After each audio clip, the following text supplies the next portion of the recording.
Hashem Menaseh Menatzach, Ezra Mimradon Yosef Shem Mivaret, Erev Shabbat Kodesh, Parashat Bereshit. Alors bien sûr,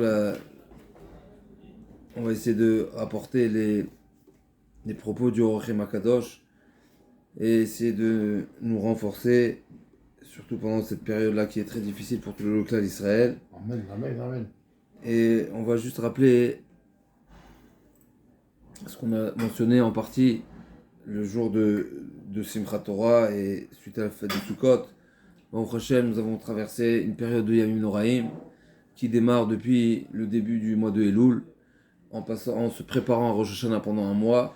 Ensuite, on a pris sur nous Kabbalat Ol Malchut Shamayim, on a accepté sur nous qu'Akadosh Baruch Hu, c'est le roi des rois et que nous sommes ses sujets, nous sommes ses serviteurs. Nous sommes là les représentants du projet divin. C'est nous, le clan d'Israël, qui avons été choisis. Et ensuite, on a été jusqu'à demander et mériter la Mechila le jour de Kippour. Et ensuite, Akadosh Baruch Hu nous dit, maintenant vous êtes blanchis, vous êtes propres, je peux vous inviter à ma table. Et c'est ça, exactement ça la souka. La souka, Akadosh Baruch Hu dit, Ispenim Besuko, on est protégé par Tila de Memuta, par ce tel là, cette ombre qui est de Emouna. Et on est même invité à s'attabler. On est les invités de Avraham, Yitzhak et Yaakov, qui sont les patriarches de notre peuple. Et Baruch Hashem, on est censé être en mesure et d'être à la hauteur de s'attabler avec ces grands tzadikim, ces grands avot haolam. Et ce qu'on va essayer de réaliser, c'est que ce message-là de Sukkot, bien sûr, c'est un message qui doit nous accompagner toute l'année. Quel est le message de Sukkot? Akadosh Baruch Hu nous dit, sors de ta maison, sors de ton confort, sors de tout ce que tu penses qui est ta richesse, qui est essentiel, et prends conscience que toute cette installation que tu peux avoir au courant de l'année, c'est seulement éphémère. Je te dis pas de vivre toute l'année d'une manière éphémère. Tu peux habiter, tu peux avoir une habitation solide et stable, etc. Mais intellectuellement parlant, comme on l'a dit tout à l'heure dans la Gemara de Kiddushin, ce qui est important, c'est pas seulement l'action. L'action, elle est très importante, c'est clair. Mais l'action ne sera dépendante de quelle définition tu lui donnes. C'est-à-dire, comme on l'a dit dans Kiddushin, une personne peut donner une bague à une femme et lui dire et programmer que le Kiddushin ne sera seulement dans 30 jours. Ah ben c'est pareil chez nous, quelque part. On peut vivre, on peut quelque part être dans un monde matériel, mais ne pas considérer la matérialité comme quelque chose d'essentiel, comme quelque chose... Ah, moi, je n'attache pas trop la matérielle. j'ai pas compris. Moi, je n'attache pas trop. Chazak, c'est exactement le message de Sukkot. Et d'ailleurs, comme nous avons dit, comme le tour nous rapporte, les trois fêtes, elles sont, si on veut, en parallèle ou par le mérite des trois avot. Avraham Avinu, qui est le symbole de la Emouna, de la foi, grâce à Avraham Avinu et grâce à son travail, grâce à sa foi qui était parfaite, alors on a mérité la fête de Pessah. La fête de Pessah, c'est un moyen, tous les ans, de nous recharger les batteries de Emouna, de foi, et c'est pour ça qu'à travers ce récit et cette histoire qui est rappelée, qui est réenseignée et qui est re-questionnée et re-répondue le soir de Pessah, on a ce bagage, ces batteries rechargées pour toute l'année qui vont nous renforcer de Emouna, et la fête de Shavuot qui est parallèle et qui est par le mérite de Yitzhak Avinu. Shavuot. La Torah, oui, Shavuot, parce que c'est celui qui est le Korban qui mérite la Torah, le Matan Torah. Et qui on arrive en dernier, c'est Yaakov Avinu. Yaakov Avinu, où on retrouve d'ailleurs, chez Avraham Avinu, on a trouvé Umatzot Afalaim Vayochelu.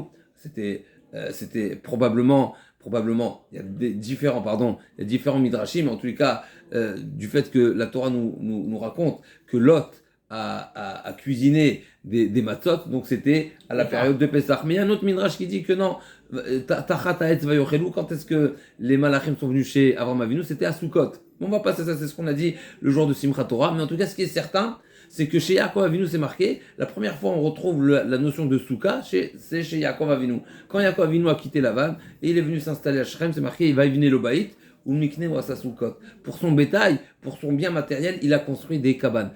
Justement, c'était l'expression, encore une fois, Yaakov Avinu, qui est le symbole de l'étude de la Torah. D'ailleurs, c'est marqué, c'est sur Yaakov Avinu que la Torah témoigne, Yaakov Ishtam Yoshev Ohalim. Yaakov, c'est quelqu'un de Tam, qui est Tamim. Alors c'est difficile de traduire exactement ce que ça veut dire Tamim, mais en tout cas c'est intègre, c'est simple, il ne cherche pas de calcul, etc. Tamim Tim Hashem Lokera, qu'est-ce qu'il fait? Yoshev Oalim, lui il est dans les tentes, il étudie la Torah et pas comme son jumeau où il est Ish Sadeh, il est dans les champs. Donc Yaakov Avinu qui est le symbole de la Torah, il nous enseigne, tu sais comment, de quelle manière tu veux réussir à ce que la Torah soit une partie de toi, elle t'imprègne, elle a un effet sur toi, ou le mikne ou asasukot. Ton bien matériel, ça doit être comme une souka, ça doit être éphémère, ça doit être secondaire, ça doit pas être essentiel, ça doit être d'une manière instable, et c'est de cette manière qu'on peut se rattacher à la Torah. C'est la fête de Sukkot. La fête de Sukkot, c'est un moyen, et justement c'est pour ça que Chachamim, probablement ils nous ont instauré cette fête de Simchat Torah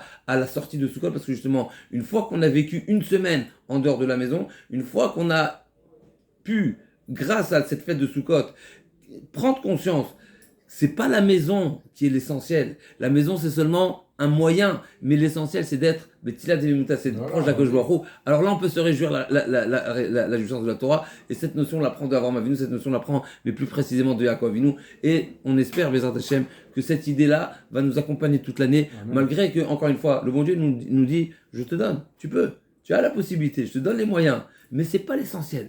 Et là, on va lire l'explication du Baruch.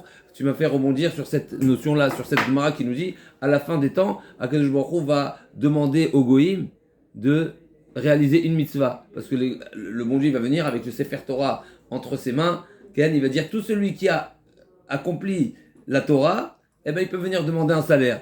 Qui est-ce qui va venir? Toutes les nations vont venir. Be'ervouvia, ils vont venir tous en groupe comme ça, d'une manière un petit peu balagane. Et ils vont dire, on a le droit à la Torah. Je dis, qu'est-ce que tu as fait? Tu as fait quelle mitzvah tu as fait? Il dit, non, on n'a pas fait des mitzvot. Mais on a fait en sorte que la Torah peut être observée. On a créé des ponts, on a créé des bains, des marchés, etc. Et donc ça a permis au peuple d'Israël de réaliser la Torah. Mon Dieu, il a dit non, ça ce que vous avez fait, c'est pour vous. Mais on va revenir sur ça. Qu'est-ce que je vous retrouve à leur donner? La mitzvah de Souka. Il a dit, ah ouais, je vais vous donner une dernière chance. Dernière chance, la mitzvah de Souka. De quelle manière vous considérez la matérialité? Si tu considères la matérialité essentielle, rien du tout, c'est pas la mitzvah. Justement, la mitzvah consiste à prouver, à exprimer que la matérialité, c'est seulement un moyen, et il y a quelque chose d'essentiel, c'est se lier avec Akadosh Baruch Hu, c'est se rapprocher d'Akadosh Baruch Hu, et bien sûr c'est qu'à travers la Torah. Et là on va rapporter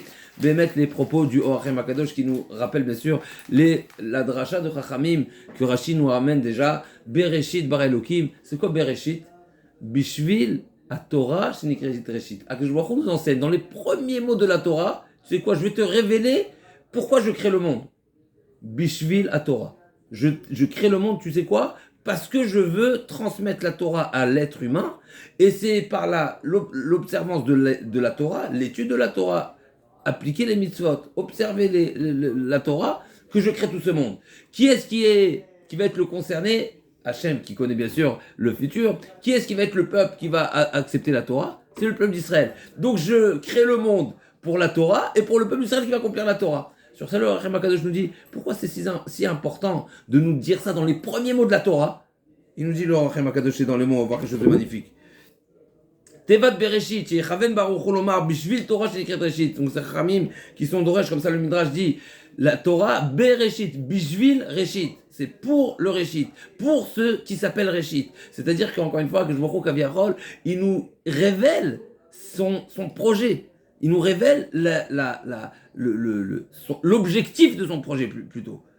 Qu'est-ce qu'il souhaite, et qu'est-ce qu'il a quelque part, quel est le but de toute la création du monde? Bishvil la Torah Shenikret Reshit. Bereshit, Bishvil Torah Shenikret Reshit. Ou Pirouche Bet, Ken, ou Meata, il nous dit le Orachem Akadosh. Qu'est-ce que Rachamim veut nous enseigner par ce remez là, par cette allusion? C'est pour nous dire tout simplement, tu sais quoi? Il y a un monde qui va être créé, mais tu sais pour qui le monde est créé, et qui est-ce qui a le droit de profiter de ce monde? C'est celui qui est dans la Torah. Il nous dit comme ça, Umeata, Mish Zacha Batorah, Zacha Bekol Haolam. Tout celui qui a mérité, et qui a, nous le peuple d'Israël, qui avons dit Naasev Nishma, qu'on est prêt à accepter la Torah, à tout apprendre sur nous, Naasev, on va tout accomplir, et ensuite on va chercher à comprendre. Alors là, on mérite tout le monde. Pourquoi? Parce que le monde a été créé pour la Torah. Donc s'il y a la Torah, il y a le monde. Donc celui qui se prend, qui a pris sur lui la responsabilité, il n'y a pas de monde, bien sûr. Imlo beriti yomam valayla, s'il n'y a pas le brit, donc la mitzvah qui est d'application jour et nuit, qui est l'étude de la Torah, il n'y a pas de monde. Mais plus que ça, mais qui est-ce qui est en droit de profiter du monde?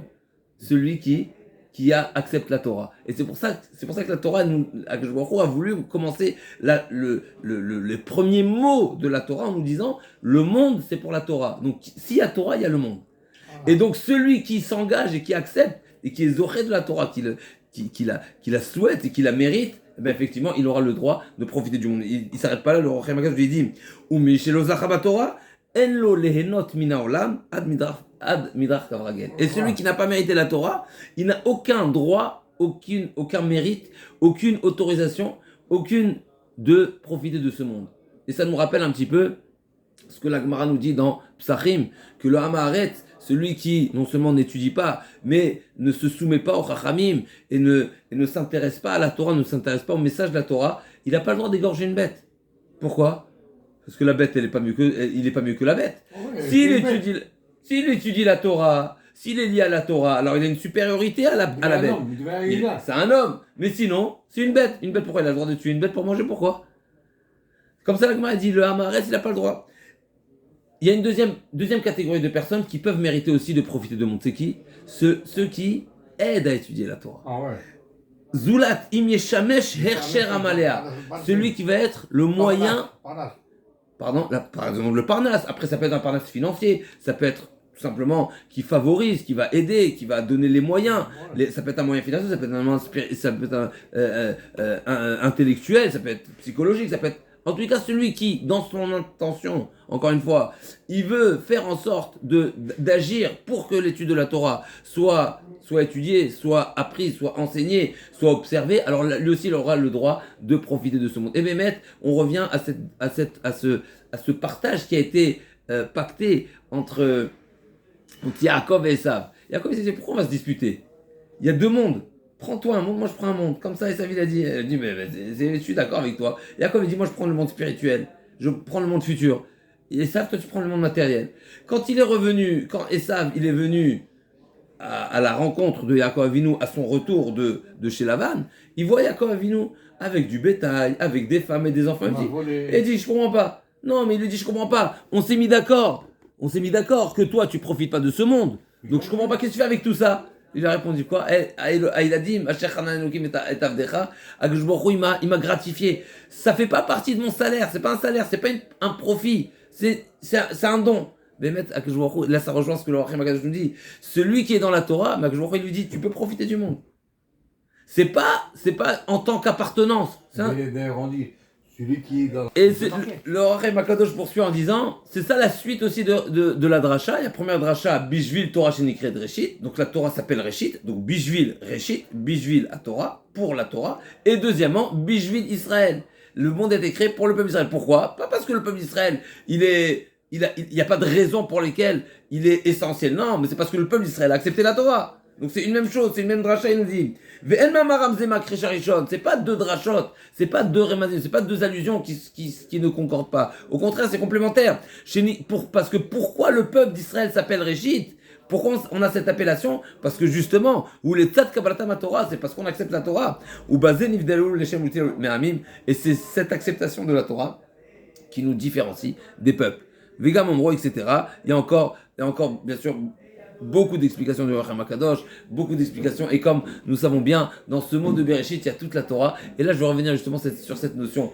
Le premier mot de la Torah, c'est un mot qui a un message essentiel, ça vient nous révéler les intentions, ça vient nous révéler les bases de toute la Torah et de toute la création du monde, et toute la volonté d'Akadosh Baruch Hu. Et là on va revenir sur l'importance de ce qui est au début, ce qui est le Réchit. Nous venons de passer la fête de Rosh Hashanah, et nous savons que la Gemara nous dit Simana Miltaï, le fait un siman, de matérialiser, on va dire, de concrétiser par une certaine action, eh ben ça peut être une ouverture et une conduite pour tout le long de l'année. C'est pour ça que le soir de Rosh Hashanah, on va manger des aliments doux, on va tremper la pomme dans le miel, la grenade, etc. On va dire chez Tamo Ivenu, Vesonenu, Vechom Vaksheratenu, chez Kartu, Graroa, Xardinenu. Pourquoi? On va le matérialiser ça, même si quelque part c'est un petit peu extérieur, c'est un petit peu superficiel, on va dire, mais c'est un siman miltaï. Mais en tous les cas, Simana Miltaï, effectivement, tu as raison, et sur ça le Bach il nous dit que justement, par le mérite, par le fait qu'on est croyant, qu'un jour on va nous juger favorablement, eh ben on se permet justement à travers cette alimentation. On fait un peu ça, on va les libérer, on mange des œufs de mer. Non, il a fait mort. Ok. Moi, du chocolat. Ça, on laisse là cette question pour Pessar, Bézat Hashem. Mais en tous les cas, pour revenir, la Gemara nous enseigne du fait que Simana Miltaï, du fait que c'est bien, de démarrer par un bon signe, c'est important. C'est pour ça que le soir de Rosh Hashanah, on va manger des aliments doux et on va faire toutes sortes de brachot, bien sûr, et de tfilot, que à partir qu'on prend conscience que le début de l'année, Rosh Hashanah, c'est le Rosh, c'est la tête. Ouais. Tout va selon la tête, quand bien sûr. Tu commences bien, tout va bien. Et là, on va rapporter la Gemara magnifique qu'on a vue hier, la Gemara de Kiddushin. Qu'est-ce que la Gemara nous raconte? Rabbi Abba, n'est-ce pas? Rabbi Abba et Rav Gidal. Ah oui. Rav Gidal, il était en pourparler pour un achat immobilier. Donne-lui le terrain, prends-le. Alors avant de le donner, d'abord Rabbi Abba, qu'est-ce qu'il a été? Rav Gidal, il était en pourparler pour acheter un bien. Rabbi Abba ne savait pas, il a doublé. Il ne savait pas qu'il était en pourparler. Qu'est-ce qui s'est passé ensuite? On est venu dire à Rabbi Abba, mais tu sais, mais c'est Rav Gidal qui était en pourparler. Il lui a dit, tu sais quoi? Je lui donne. Mais avant de le donner, il a dit, vends-lui. T'as qu'à lui vendre, revends-lui. Il a dit, je ne le revends pas. Pourquoi? Parce que du fait que c'est ma première acquisition, c'est pas un beau siman. D'ici, on voit quelque chose de très fort. On voit quelque chose, et bien c'est même un petit peu une question, mais en tout cas, on voit quelque chose de très fort. Le fait de faire une première acquisition, c'est un siman pour toutes les autres acquisitions, pour ne pas quelque part que ce soit un mauvais siman que j'ai pas réussi dans ma première affaire. C'est matériel. Mais on voit quelque chose de très fort. A priori, en revendant à Rav Gidal, il va faire une mitzvah. Pourquoi? Parce que Rav Gidal, il était sur l'affaire. Donc il va faire il va éviter de s'appeler Racha, etc. Et malgré tout, on voit que Simana Miltaï, la première action, elle est tellement importante, quelque part, même si je veux quelque part m'opposer à cette ambiance, on va dire, à cette dynamique, comme tu dis. En réalisant une mitzvah, vaut mieux ne pas le faire. Vaut mieux le faire différemment. Et qu'est-ce qu'il était prêt à faire? Il était prêt jusqu'à donner. On voit ici l'importance du siman, mais on voit surtout l'importance de cette notion qui est ce qui est fait au début. C'est pour ça que la Torah nous enseigne ici. Au début de la Torah, je t'enseigne quel est le but. Quel est l'objectif. Le démarrage. Et là, je vais revenir justement à cette importance. Nous, on va démarrer Bezrat Hashem, Chumash Bereshit. C'est le début de l'année. On a une obligation de prendre conscience que on doit mettre le paquet, ce premier Shabbat-là, qui est l'essentiel. On sait très bien que le Shabbat était donné au Klal Israël, et ça fait partie des premiers cadeaux qui étaient offerts au Klal Israël. On se doit de lui donner énormément d'importance, et encore une fois, je ferai que répéter ce que les Gdolim ont dit. On vit un moment très difficile, et on comprend pas exactement le Cheshbon du Dieu. On n'est pas en train de poser ni des questions, ni de donner des réponses. Mais ce qui est évident, comme ça on a entendu hier de Rav Gala, et Rav Gala a dit quelque chose de très simple. Il y a des massacres qui sont produits le Shabbat, nous on doit se renforcer dans le Shabbat. Et Bémet, je veux juste ajouter quelque chose dans cette idée du Shabbat. On a vu un chidouche magnifique dans la Gemara du Sanhedrin. La Gemara du Sanhedrin nous dit comme ça: un goy qui frappe un juif, il est chayav mita. Un goy qui frappe un juif, ben noir, shemake et travero, il est chayav mita. Et d'où nous apprenons ça? Ni plus ni moins de Moshe Rabbeinu. C'est marqué. Vayar ish mitzri make ish ivri vaitmenu bachol. Vayar ken ish vaitmenu bachol. On a vu que Moshe Rabbeinu, il a vu qu'un juif est frappé par le goy, et ben il a exécuté. Pourquoi? D'ici on apprend justement cette gravité. Maintenant il y a une question qui se pose, qui est posée par les Rishonim. Comment se fait-il que en étant en Égypte, a priori, on n'a pas encore reçu la Torah? Donc si on n'a pas encore reçu la Torah, a priori, nous les Bnei Israël, on n'a pas le statut de juif. Quand est-ce qu'on a pris le statut de juif, de Ben Israël? Comme on vient de voir ici le Rem HaKadosh. Pourquoi le Ben Israël il s'appelle juif? Pourquoi le Ben Israël s'appelle Réchit? Parce qu'on reçoit la Torah. Donc a priori, tant qu'on n'a pas reçu la Torah, on ne s'appelle pas Réchit, donc on ne s'appelle pas Ben Israël. Donc a priori, le goy qui a frappé le juif, qui n'est pas encore juif, il n'est pas condamnable. Et Bémet, c'est une question très forte. Ah ouais. Alors Bémet, c'est effectivement, c'est un sujet discuté. Est-ce que depuis Abraham Avinu, on a le statut de Ben Israël ou pas, ou on était encore Ben Noach, on n'a pas encore, du fait qu'on n'a pas encore reçu la Torah, ou pas, c'est un sujet discuté. Mais en tout cas, ce qui est évident, c'est qu'il y a beaucoup de midrashim qui vont dans le sens, des midrashim et des gemarot qui vont dans le sens que tant qu'on n'avait pas reçu la Torah, on était statué comme Ben Noach, on n'est pas encore Ben Israël. Et la preuve en est, il y a plusieurs preuves. La preuve en est, Yaakov Avinu, il s'est marié avec 2 sœurs. Pourquoi il s'est marié avec 2 sœurs? Parce qu'il n'avait pas encore le statut, l'appellation de Ben Israël. Le Ramban dit que les Avot, c'est vrai que les patriarches ont accompli toute la Torah, mais ils ont accompli la Torah en Eretz Israël, pas en dehors d'Eretz Israël. Et Yaakov Avinu s'est marié avec 2 sœurs en étant à l'extérieur d'Eretz Israël, mais quand il est rentré en Israël, qu'est-ce qui s'est passé? Rachel Amino est décédé. Et donc il avait une seule femme, une seule des sœurs qui est restée vivante. Mais effectivement, c'est marqué qu'à la fin des temps, Akadosh Baruch Hu va proposer quand la Seudat Léviathan, quand il y aura la grande Seuda, Akadosh Baruch Hu va proposer le Zimoun à Avraham Avinu. Avraham Avinu, il va refuser. Pourquoi? Il a dit non, moi j'ai eu Ishmaël, je mérite pas de faire le Zimoun. Il va aller chez Yitzhak Avinu, il a dit non, moi j'ai eu Esav, je mérite pas. Et il va aller chez Yaakov Avinu, il va dire non, moi aussi je suis pas à la hauteur. Pourquoi? Parce que je me suis marié avec 2 sœurs. Yaakov Avinu, Bechir Avot. Il a dit non, je me suis marié avec 2 sœurs. On voit clairement, quelque part, malgré on n'avait pas encore reçu la Torah, mais eux, ils ont pris sur eux cet engagement et cette obligation d'accomplir la Torah. Et malgré tout, on voit que voilà, en dehors d'Eretz Israël, ils n'étaient pas soumis. J'aurais bien partagé, monsieur. La question, c'est exactement la question. Est-ce qu'on avait ce statut de Ben Israël ou pas? Finalement, en étant en Égypte, a priori, on n'a pas encore le statut de Ben Israël. Donc le goy, il n'est pas condamnable. C'est une grande question. Plus que ça, c'est marqué Amram, avec qui il s'est marié? Avec Yocheved, il s'est marié avec sa tante. Comment il s'est marié avec sa tante? On n'a pas le droit de se marier avec la tante. Là, on m'a dit non, c'est un Ben Noir. Donc même le père de Moshe, il s'est marié avec une femme qu'on n'avait pas le droit après le don de la Torah.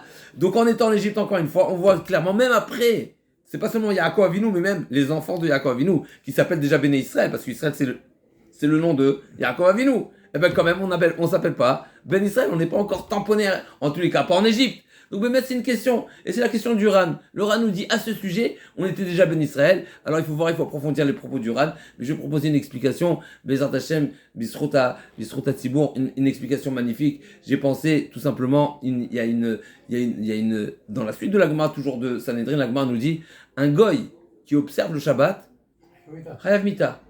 Alors, je comprends pas. Il y a une question qui se pose, une question très forte. On sait très bien que tous les jours de Shabbat, les jours de Shabbat, à Shachrit de Shabbat, on dit dans la Tfila, Ismach Moshe B'Matenat Chelko. C'est quoi le sens de Ismach Moshe B'Matenat Chelko? Il nous dit le tour. Moshe Rabbeinu, quand il était en Égypte, il est parti voir Paro, il était le prince. Il pouvait parler avec Paro. Il a donné un conseil. Tu sais quoi? Tu veux des bons ouvriers, tu veux des bons esclaves, il faut leur donner un jour de congé. Comme ça, ils se reposent un jour, et après, ils travaillent bien. Qu'est-ce qu'il a demandé? Il a demandé le jour de Shabbat. Mizmor Shir le Shabbat, il a demandé le jour du Shabbat. Et quand le Shabbat nous a été ordonné à Mara, avant encore Matan Torah, avant le Har Sinaï, déjà on a été ordonné Az, comment c'est marqué?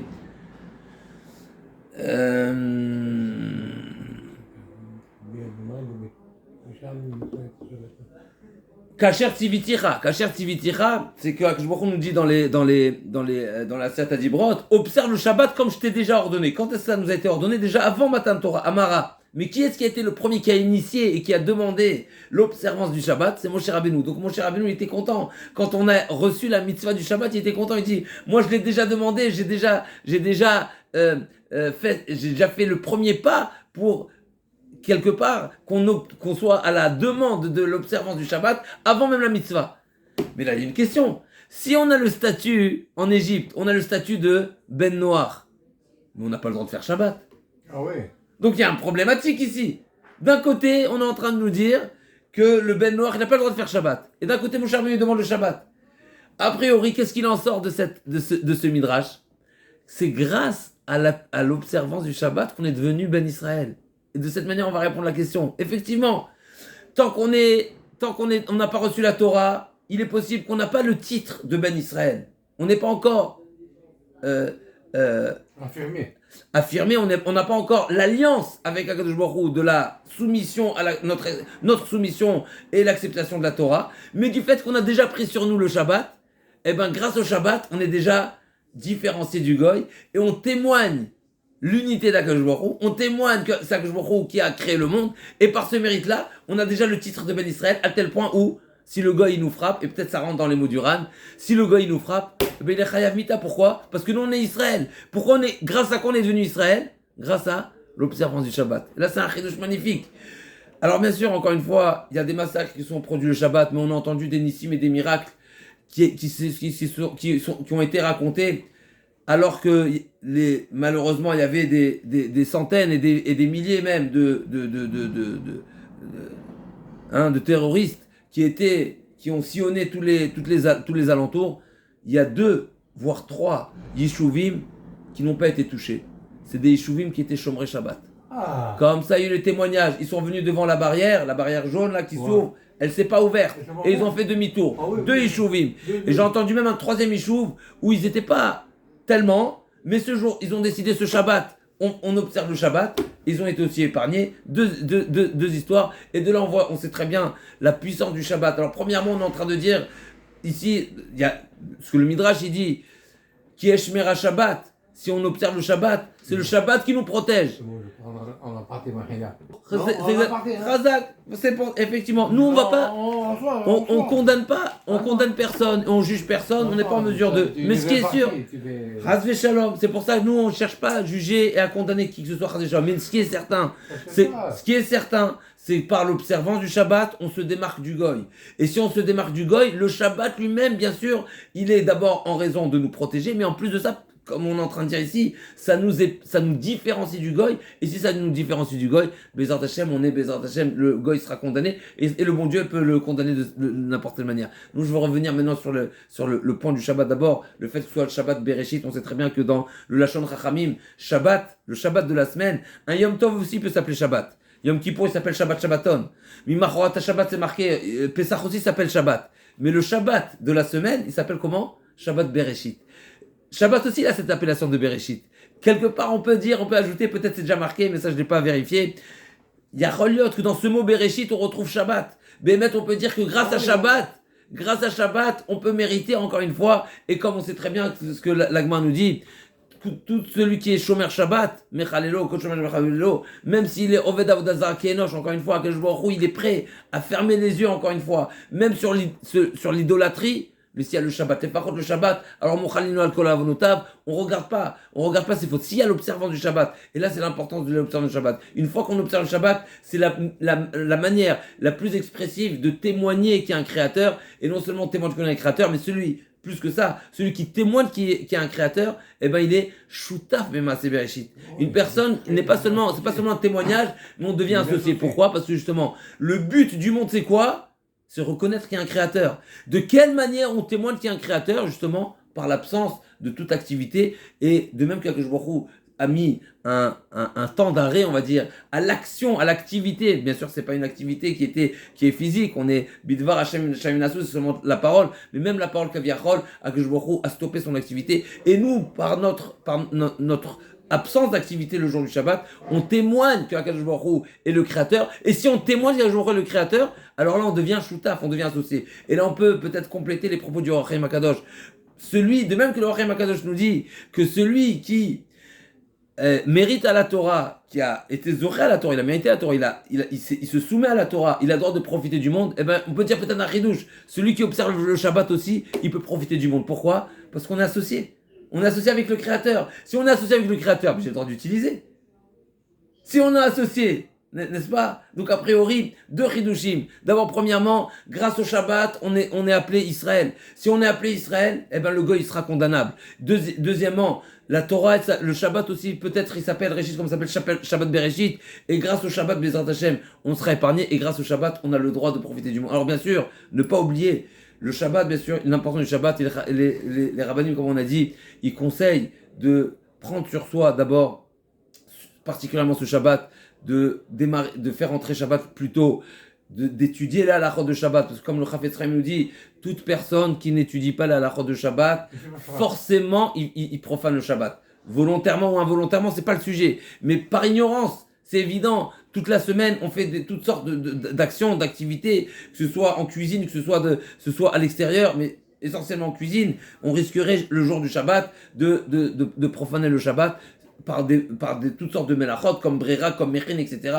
Toutes sortes de melachot, il y a des oraïtas, des rabbanan, mais en tous les cas, ce qui est évident, c'est qu'on a l'obligation d'étudier la halakha de Shabbat, parce que si on n'étudie pas les halakhot de Shabbat, forcément on risquerait de profaner le Shabbat. Et en plus de ça, c'est une mitzvah, Vaïdaber Moshe Ben Israël, on a l'obligation d'étudier la halakha de Shabbat le jour du Shabbat, et la halakha de Yom Tov le jour du Yom Tov, et donc ce premier Shabbat-là, on se doit, Bezrat Oïd Barach, je vais nous donner les forces, de venir à l'heure, et de venir avant l'heure, de faire entrer le Shabbat, et de s'engager, de prendre sur nous cette soumission à la mitzvah du Shabbat et réaliser que c'est grâce au Shabbat qu'on va être shutav avec Hakadosh Baruch Hu, on devient associé avec Hakadosh Baruch Hu, nous invite, nous dit soyez associés avec moi, c'est quelque chose d'extraordinaire. Quelqu'un qui est associé, alors bien sûr, on sera protégé Bezrat Hashem, et que le mérite de ceux qui comprennent Bezrat Hashem, on espère comprendre un petit peu la dimension du Shabbat, eh ben ça va prendre une aura sur tout le clan Israël, et malheureusement, les ignorants vont aussi être imprégnés Bezrat Hashem de cette importance du jour du Shabbat. Le Shabbat va protéger tout le clan Israël. Bezrat Yitbarach, Amen, Keni Ratzon. Shabbat Shalom.